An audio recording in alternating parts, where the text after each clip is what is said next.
Shalom, selamat siang Bu. Perkenalkan, nama saya Risma Dharma Udina Manurea, NIM 200100118, huruf D, semester 3. Di sini saya akan memenuhi UTS saya, yaitu mata kuliah Psikologi Pendidikan dengan dosen pengampu Ibu Damayanti Namaban MPDK. Perbedaan individu yang menyebabkan perbedaan proses hasil belajar.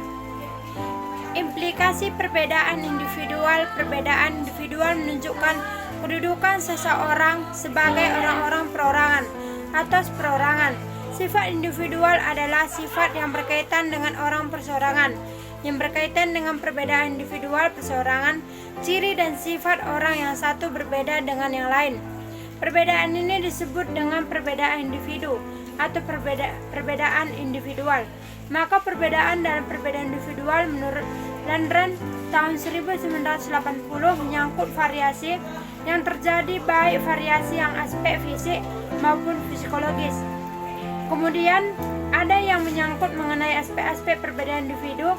Yang pertama, perbedaan fisik motorik tidak hanya terbatas pada aspek-aspek yang teramati oleh panca indera seperti bentuk atau tinggi badan, warna kulit, warna mata, ataupun warna rambut. Kemudian jenis kelamin, nada suara atau bau keringat, melainkan juga mencakup aspek-aspek fisik yang tidak dapat dicermati melalui panca indera, tetapi hanya dapat diketahui setelah diadakannya penyangkutan seperti usia, kekuatan badan, ataupun kecepatan lari golongan darah, pendengaran, penglihatan, atau sebagainya.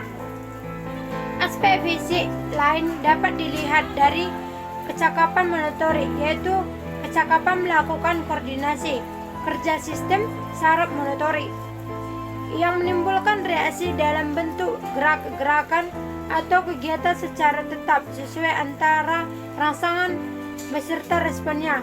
Kemudian dalam hal ini ditemui ada anak yang kecepatan dan keterampilan, tetapi di lain sisi ada pula anak yang lambat mereaksi sesuatu. Yang kedua, ada perbedaan inteligensi atau salah satu kemampuan mental, pikiran atau intelektual, dan merupakan bagian dari proses-proses kognitif pada tingkatan yang lebih tinggi. Kemudian yang ketiga, ada perbedaan kecakapan bahasa antara individualnya, yang satu individual yang lainnya. Berbeda dalam kecakapan bahasanya. Perbedaan kecakapan berbahasa anak ini sangat dipengaruhi dalam berbagai faktor, seperti faktor kecerdasan, pembawaan, kemudian lingkungan, fisik terutama orang berbicara, dan lain sebagainya. Yang keempat, ada perbedaan psikologis. Perbedaan sebagainya yang ketepatan perbedaan psikologisnya, individual peserta didik juga melihat dari aspek psikologi. Ada anak yang mudah tersenyum, ada anak yang mudah marah, dan ada yang berjiwa sosial, ada anak yang sangat egoistis, ada anak yang cengeng, dan anak-anak yang pemalas, ada yang rajin, ada yang pemurung, dan sebagainya. Persoalan psikologis memang sangat kompleks dan sangat sulit dipahami secara tempat sebab menyangkut apa yang ada di dalam jiwa dan perasaan perseorangan. Kemudian pelayanan yang dapat dikembangkan yang menuju ke induction, beberapa pengaturan dan pelayanan yang dapat dilakukan. Yang pertama, pengaturan atau pelayanan sekolah menurut Sohib akumulatorik dalam Surya Botroto. Pelayanan sekolah ini meliputi penyelidikan, perpustakaan, program khusus, dan alat pengajaran yang memadai untuk mengembangkan peraturan atau pelayanan sebagai berikut. Yang pertama, perpustakaan yang memadai untuk studi individual.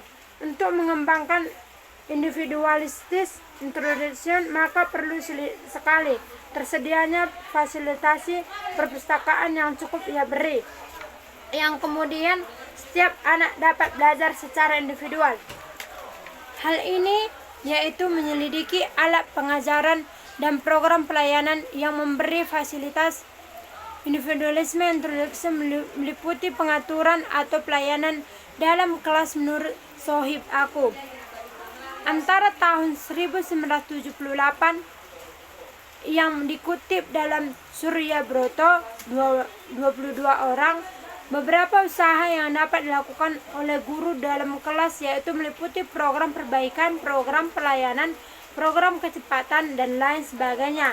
Dari beberapa program tersebut dapat dipilih 3 jenis program yang terbanyak dilaksanakan, yaitu program remedial, program pengayaan, dan program kecepatan. Ia menyuruh untuk anak yang lambat program yang dapat dikembangkan program remedial, sedangkan bagi anak yang sedang program yang dapat dikembangkan yaitu program pengayaan, dan selanjutnya bagi anak cepat program dikembangkan yaitu program materi.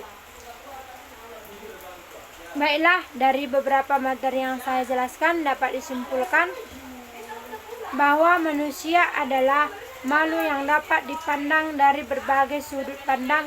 Sejak ratusan tahun sebelum Masehi, manusia telah menjadi objek filsafat, baik objek formal yang mempersoalkan hakikat manusia maupun objek material yang mempersoalkan manusia sebagai ada apanya. Manusia yang sebagai kondisinya perbedaan individu di antaranya yaitu perbedaan kognitif, perbedaan kecakapan bahasa, perbedaan kecakapan motorik, berbeda latar belakangnya, perbedaan syahwat, persiapan belajar, dan lain sebagainya. Mungkin cukup sekian penjelasan dari materi saya. Saya ucapkan terima kasih. Shalom.